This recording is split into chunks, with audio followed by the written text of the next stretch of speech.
Assalamualaikum warahmatullahi wabarakatuh.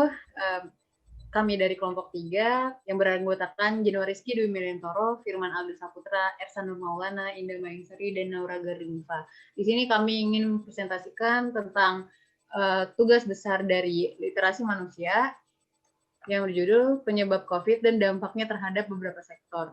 Dan apa sih COVID itu? COVID itu adalah virus yang sedang merajalela di berbagai mancanegara yang diduga terkonfirmasi pertama di Wuhan pada akhir Desember 2019 dan sampai sekarang masih berjalan.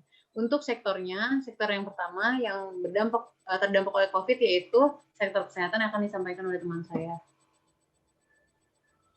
Pada sektor kesehatan, COVID-19 berdampak pada dua, yaitu kesehatan secara fisik dan kesehatan secara mental. Kesehatan secara fisik, penularannya begitu cepat. Penularannya sama seperti penyakit flu biasa, dan penularannya pun hanya berinkubasi selama 14 hari. Lalu kedua, ada secara mental.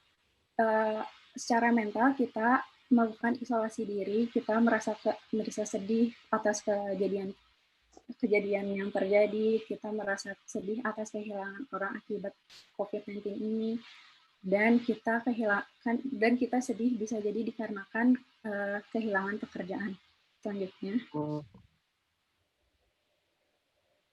Untuk sektor yang kedua yaitu sektor ekonomi, ada beberapa poin. Yang pertama yaitu konsumsi rumah tangga dan daya beli menurun berdasarkan data yang telah kami sampaikan di PPT. Yang kedua itu menimbulkan ketidakpastian yang berkepanjangan sehingga investasi juga ikut melemah.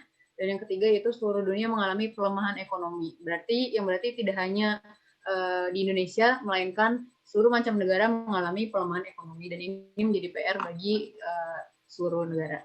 Dan selanjutnya yaitu selanjutnya sektor pendidikan, di mana di PPT ditampilkan ada terdiri dari 6 faktor. Di sini saya akan mengambil 2 faktor aja, yaitu yang pertama praktikum dan studi lapangan tidak bisa dilakukan. Maksudnya di sini contoh kita ambil kayak mahasiswa, yaitu tidak bisa melakukan praktikum ke fakultas atau ke universitasnya karena pandemi. Yang kedua, pelajar luar negeri terhambat, di mana pelajar-pelajar atau mahasiswa yang pengen menuntut ilmu ke luar negeri karena pandemi COVID-19 sehingga terhambat dalam studi pendidikannya.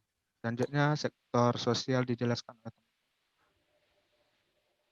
Pada sektor sosial, dampak yang sangat dirasakan akibat pandemi COVID-19 yaitu kemiskinan dan kehilangan pekerjaan.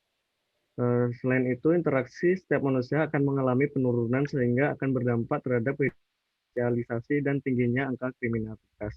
Selanjutnya ada sektor. Selanjutnya adalah sektor pariwisata.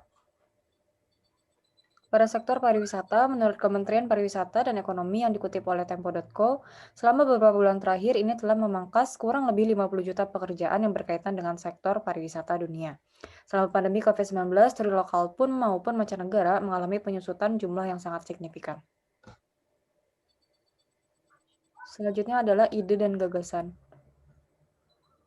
Pada sektor kesehatan, yang bisa kita lakukan untuk mengurangi penularan virus COVID ini, yang satu, melakukan aktivitas fisik, dua, mentaati protokol kesehatan, tiga, mengkonsumsi makanan bergizi, merubah gaya hidup menjadi gaya hidup yang sehat, lalu kita harus selalu mematuhi peraturan yang berlaku.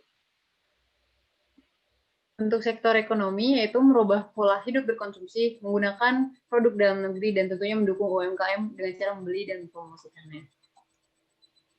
Selanjutnya sektor pendidikan, yang pertama melakukan sosialisasi aplikasi penunjang pembelajaran online disertai modul aplikasi penunjang pembelajaran online. Yang kedua, membuat metode pembelajaran yang menarik dan menyenangkan secara online. Yang ketiga, memberikan bantuan berupa subsidi dan sarana belajar secara daring. Sektor sosial memperhatikan dan memperbaiki sistem bantuan sosial supaya masyarakat tetap bisa menyambung hidup dan bertahan di rumah, khususnya masyarakat menengah ke bawah. Selanjutnya adalah sektor pariwisata.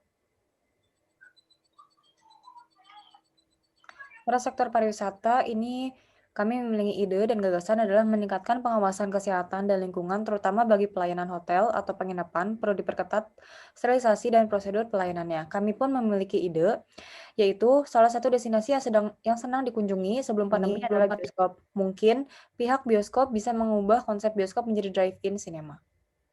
Sekian dari kami, lebih kurangnya mohon maaf. Wassalamualaikum warahmatullahi wabarakatuh.